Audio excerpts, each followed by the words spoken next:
오늘부터 약 12번에 걸쳐서 야고보서를 묵상하고자 합니다.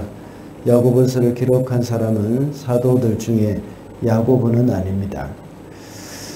사람들이 야고보서를 인용하여서 실수로 야고보 사도가 이렇게 썼다고 말을 하고는 합니다.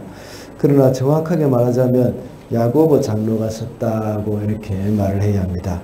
다시 말하자면 야고보서를 기록한 사람은 사도 중에 야고보가 아니라 예수님의 동생인 야고보가 쓴 겁니다. 예수님의 동생인 야고보는 예수께서 살아계실 동안에는 예수님을 믿지 않았습니다. 나중에 예수께서 십자가에 달려서 돌아가신 후에 부활하신 다음에 야고보를 만나 주셨습니다. 그리고 예수님을 믿고 야고보는 예루살렘 교회의 대표로 섬기게 되었던 겁니다. 그리고 야고보서의 수신자에 대해서는 여러 가지 또 의견이 있습니다.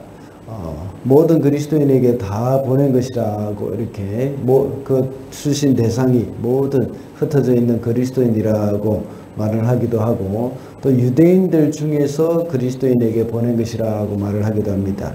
그러나 이것을 정확하게 알 수는 없습니다. 그러나 학자들 중에서는 유대인들 중에 그리스도인 중에 유대인이라는 그 주장을 하는 사람들이 조금 더 많은 것 같습니다. 기록한 시기는 조금 이른 시기입니다. 예수님이 오신 후 40년 중반쯤 되는 그런 시기로서 예루살렘 공의회 이전, 예루살렘 총회 이전이라고 봅니다. 여기서 말하고자 하는 주제는 믿음의 내용과 그 내용에 따른 윤리가 함께 나타나야 한다는 겁니다. 믿으면 그 믿음의 열매가 삶으로 나타나야 한다는 것을 말씀을 하고 있습니다. 오늘 본문에서는 야고보서 서론으로서 그때 당시 스데반의 죽음으로 예루살렘에 큰 핍박이 일어났고, 예루살렘에서 성도들이 모두 흩어져서 각처로 다 떠나간 그런 상황에서 그 사람들에게 보낸 편지라고 볼 수 있습니다. 이때 핍박으로 인하여서 흩어진 성도들이었지만 그들은 가는 곳곳마다 전도를 하였고 믿는 자들이 교회로 돌아오곤 했습니다. 그때 곳곳에 있는 유대인들과 이방인들이 교회를 핍박하는 그런 시기에 이 성경이 기록된 것입니다. 그래서 야고보는 핍박당하는 그들에게 시험을 당하는 것으로 말을 하면서 잘 이겨나갈 것을 권면합니다. 지금도 시험은 존재합니다. 비록 그때와 똑같은 시험이 아니라고 하더라도 성도의 삶에는 언제나 시험이 있기 마련입니다. 그래서 오늘은 시험을 당할 때라는 제목으로 말씀을 살펴보겠습니다. 첫 번째로 시험을 당할 때 기뻐해야 합니다. 2절 말씀입니다. 나의 형제자매 여러분, 여러 가지 시험에 빠질 때에 그것을 더할 나위 없는 기쁨으로 생각하십시오. 여기서 더할 나위 없는 기쁨으로 생각해라 하는 겁니다. 그것은 참 이것보다 더 기쁜 것이 없다 하는 그런 생각을 해라는 것입니다. 초대교회에 나타나는 시험은 신앙으로 인하여서 받게 되는 핍박만을 말하는 것은 아니었습니다. 방금 읽은 본문에서 여러 가지 시험을 만나거든 이라고 말씀하고 있습니다. 여러 가지 시험, 이것이 우리의 믿음에 도전을 주는 그런 어려움이라고 할 수 있습니다. 특히 외부적으로 오는 그런 시련, 이런 것들을 말하는 것이죠. 이런 일들이 일어날 때 우리는 어떻게 해야 하는가? 그것은 바로 더할 나위 없이 기뻐해야 한다고 말씀하고 있습니다. 그 이유가 3절과 4절에 나와 있습니다. 믿음의 시련이 인내를 만들어내는 것이기 때문에 기뻐해라는 겁니다. 그 인내로 인해서 우리가 더욱더 성숙하게 되어진다, 온전케 되어진다 하는 것입니다. 하나님의 섭리로 인해서 이러한 시험조차도 우리에게 좋은 선물이 되는 겁니다. 그 믿음의 시련이 그 당시에는 견디기가 힘들 정도이지만 주님께서 우리를 성숙시켜주는 과정이 되기 때문에 우리는 기뻐해야 한다는 겁니다. 그러므로 우리에게는 꼭 초대교회에 있었던 핍박과 같은 것만이 믿음의 시련이라고 할 수는 없습니다. 때로는 믿음 때문에 겪게 되는 어려움들, 또는 비즈니스에서 겪게 되는 갈등, 이런 것도 역시 하나의 시험이라고 할 수 있습니다. 이렇게 시험이 올 때 우리는 자칫 잘못하면 마음이 의기소침해지거나 또 뒤로 물러나 침륜에 빠지기가 참 쉽습니다. 그러나 우리는 이 일을 통해서 우리를 더 성숙시켜 주신다는 것을 생각하면서 기뻐해야 한다는 겁니다. 둘째로 시험을 당할 때 기도해야 합니다. 5절입니다. 여러분 가운데 누구든지 지혜가 부족하거든 모든 사람에게 아낌없이 주시고 나무라지 않으시는 하나님께 구하십시오. 그리하면 받을 것입니다. 여기서 말하는 지혜라는 것은 시험을 이겨나갈 수 있는 지혜라고 보면 됩니다.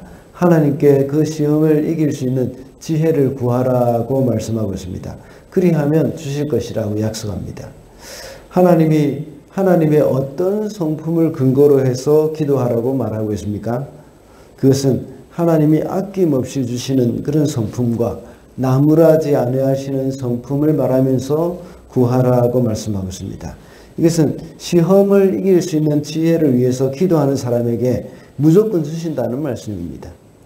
그러면서 믿음으로 구하고 조금 더 의심하지 말라고 말씀합니다.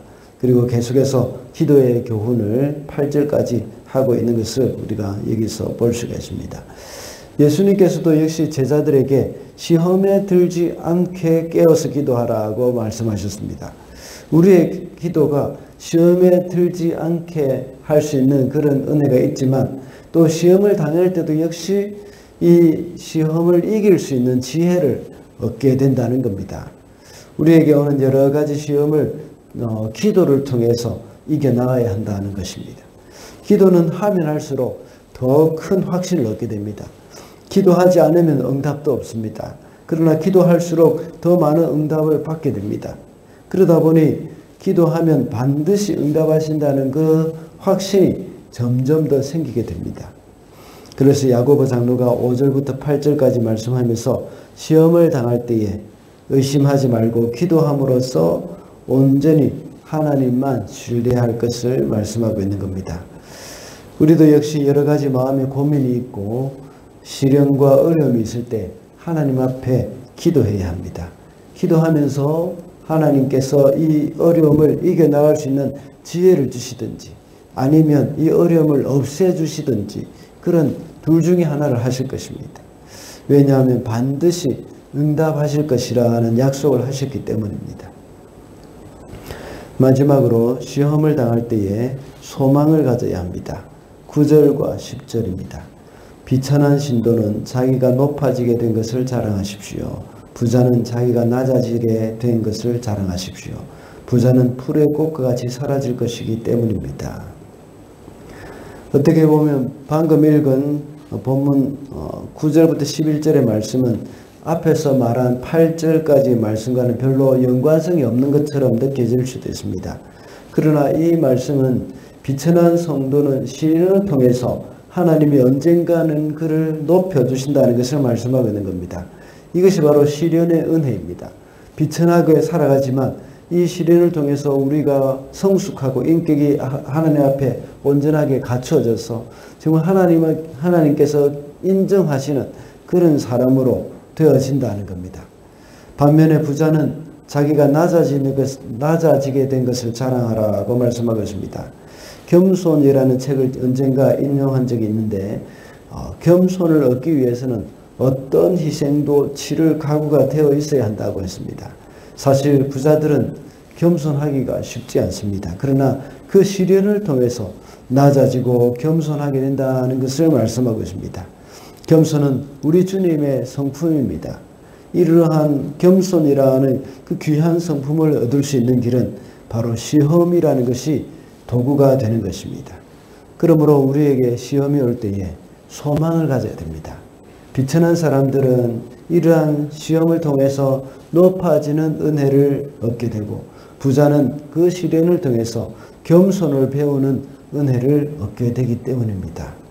그뿐만 아니라 시험을 당할 때에 정말 암울하고 그것이 끝날 것 같지가 않아 보일 때도 있습니다. 그러나 소망을 가질 수 있는 것은 언젠가는 그 시험의 끝이 있다는 것입니다. 그래서 그 시험이 끝날 때가 되면 비천한 사람들은 높임을 받는 날이 오게 되고 부한 자들은 겸손을 배우게 될 것이라는 말씀입니다. 그러므로 시험을 당할 때 우리는 소망을 가져야 하겠습니다.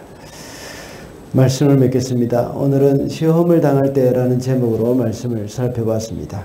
시험을 당할 때에 우리는 기뻐해야 하고 기도해야 하며 소망을 가져야 한다고 했습니다. 오늘도 기도하면서 우리에게 오는 시험을 잘 이겨나갈 수 있는 저와 여러분이 되시기를 바랍니다.